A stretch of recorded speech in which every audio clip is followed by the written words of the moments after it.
Siria está aquí, a 8 horas de avión de España. Es la mitad de grande y su población se concentra aquí. ¿Por qué? Porque toda esta zona es un enorme desierto, pero un desierto muy importante. Tiene 1/3 de las reservas de petróleo del mundo y también de gas natural. Según algunos, el nuevo petróleo. Para sacarlo de aquí y llevarlo a Europa, hay que rodear toda esta península y salir por el canal de Suez. Como te puedes imaginar, aquí te cobran. Pero hay otra manera más fácil, la línea recta. El que controle estas tuberías las puede abrir y cerrar, como un grifo. Si no pagas, no hay petróleo, ni gas. Esta región es increíble. La civilización en el planeta empieza en 3 sitios y este es uno de ellos. Mesopotamia, aquí. Sumer, que te sonará menos, pero es donde empieza todo. Aquí también. ¿Recuerdas la Torre de Babel de la Biblia? La hicieron estos tíos. Egipto, aquí. Siempre ha sido un punto de contacto entre Oriente y Occidente, dando a Asia salida al Mediterráneo. Quizá por eso aquí nacen las principales religiones monoteístas, el judaísmo, el cristianismo y el islam. El islam es el último que llega y de hecho acoge a las 2 anteriores. Adán, Noé, Moisés, Jesucristo son considerados profetas islámicos. Bueno, al grano. Como la zona es brutal, todos han querido controlarla y siempre ha estado dentro de algún imperio. Los persas, los griegos, los romanos. El imperio romano termina partiéndose en 2 y finalmente solo sobrevive esto. Ahora es cuando la última religión monoteísta, el islam, construye su propio imperio. ¿Te acuerdas de las cruzadas? Bueno, pues son los europeos cristianos intentando recuperar esta zona de la que estamos hablando. Los últimos en llegar son los turcos, que ojo, no vienen de Turquía, sino de muy lejos en Asia, junto con Gengis Khan. Lo conquistan todo y fundan el Imperio Otomano. El Imperio Otomano se queda ahí hasta la Primera Guerra Mundial. 600 años. Cuando acaba la Primera Guerra Mundial, aparecen pequeños países donde antes estaba el Imperio Otomano. Y por primera vez vemos a Siria en un mapa. Hasta ahora la habíamos dibujado para no perdernos. ¿Y quién se inventa estos países? Bueno, lo que te voy a contar es alto secreto. O lo era en 1916. Este súper secreto se llama Acuerdo de Sykes-Picot. Los franceses y los ingleses no podían derrotar solos al Imperio Otomano. Solo podían si les apoyaba la gente que vivía dentro. En su mayoría árabes. ¿Cómo se los ganaron? Pues les prometieron la Gran Arabia, un país solo para ellos. El único problema es que era un timo. Antes de seguir, recuerda una cosa. Los árabes son un pueblo, pero no una religión. O sea, un árabe puede ser musulmán, puede ser cristiano, y antes del Islam parece que hubo tribus árabes con tradiciones judías. Bueno, pues a los árabes no les dieron ese único país que les habían prometido. En su lugar, franceses y británicos crearon muchos países pequeños. Estos países, obviamente, no eran países de verdad, sino zonas bajo su control, con gobernantes puestos por ellos. Durante este tiempo hacen lo que quieren con la zona. Recuerda que hay petróleo. Siria, aunque no tiene grandes reservas, tiene fácil salida al mar. Y Francia, que es la que se ha quedado con Siria, se lo da a compañías extranjeras. Después de la Segunda Guerra Mundial, los europeos se van. En el caso de Siria, son echados a patadas. Pero antes de irse, crean otro estado. Israel. No es el momento de hablar de ello, pero es un estado muy polémico que sus vecinos no reconocen. La prueba es que nada más irse los británicos, todos estos estados lo atacan. La zona, a partir de ahora, va a ser una bomba de relojería. Y mientras, ¿qué pasa en Siria? Bueno, pues no es muy estable. Tiene golpes de estado constantes. En esa época, aparece en Siria una ideología que se hace con el control y se expande por el mundo árabe, el Ba'ath. Esta ideología mezcla el antiguo sueño de una sola nación árabe con ideas socialistas. Y algo muy importante, es laica, o sea que no es religiosa. Siria se llega a unir con Egipto, un país con el que no tiene frontera. Pero no es algo raro, muchos de estos países intentan hacerlo también. Como recordarás, a esta gente se le había prometido un solo país y las ganas las seguían teniendo. Pero la unión falla. En este tiempo, Egipto les convence para nacionalizar el petróleo. En Siria, Al-Assad, el padre del Assad de ahora, se convierte en jefe del estado Ba'ath. En Irak, también Ba'ath, comienza a ganar fuerza Saddam Hussein. Las diferencias entre ambos países dividen a los partidos Ba'ath de otros países en pro-Siria o pro-Irak. Ahora ocurre la Guerra Fría. El mundo se divide en 2. O eres de Estados Unidos o de la Unión Soviética.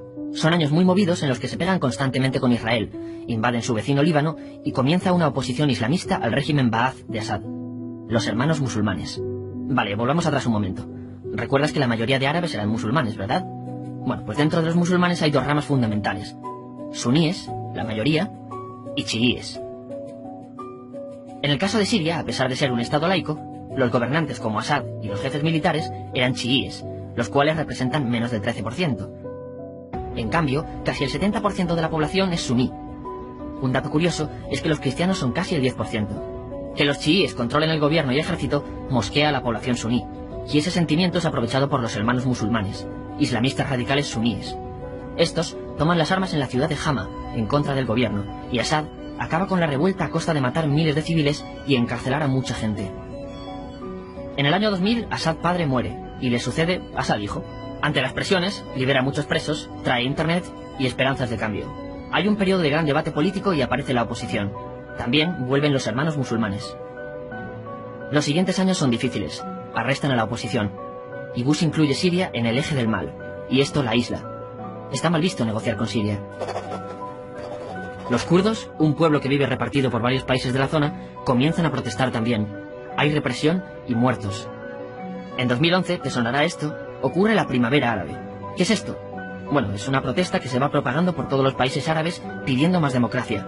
Como ves, el mundo árabe, a pesar de estar dividido en países, tiene tendencias generales. Cuando llega a Siria, Assad hijo termina usando el ejército y en los enfrentamientos mueren unas 1000 personas. Los enfrentamientos irán escalando hasta que se conviertan en guerra civil. No hay un momento exacto de inicio. Lo importante es que hoy en día hay numerosas facciones en juego.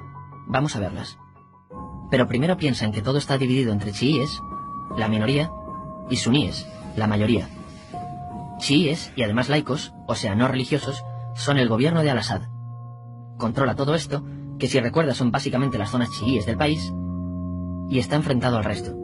También mayoritariamente laico, pero suní, es el Ejército Libre de Siria, o FSA en inglés. Junto con el Frente Islámico, que es religioso, y otros 70 y pico grupos más, forma una coalición que la prensa llama simplemente la oposición.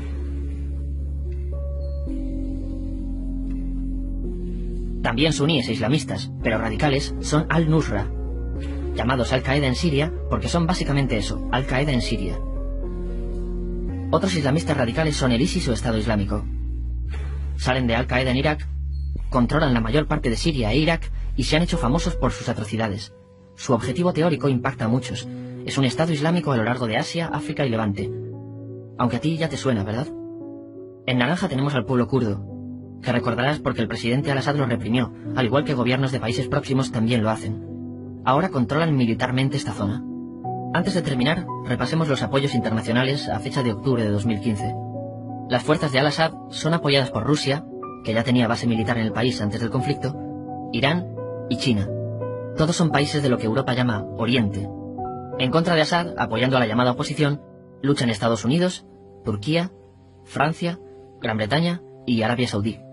Podemos terminar con algunas conclusiones. Te advierto que esto ya es pura opinión. Si recapitulamos, vemos que la región es estratégica. Por su situación privilegiada, todos la quieren. Siria siempre ha estado bajo el paraguas de grandes imperios.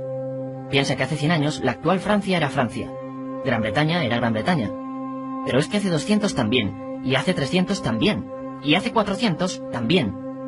En cambio, Siria solo es Siria desde hace menos de 100 años, y solo se gobierna a sí misma desde hace poco más de 50. Además, jamás decidieron sus fronteras, se las impusieron. Europa dividió Oriente Medio a su antojo para controlarlo, diseñando países sin tener en cuenta su población.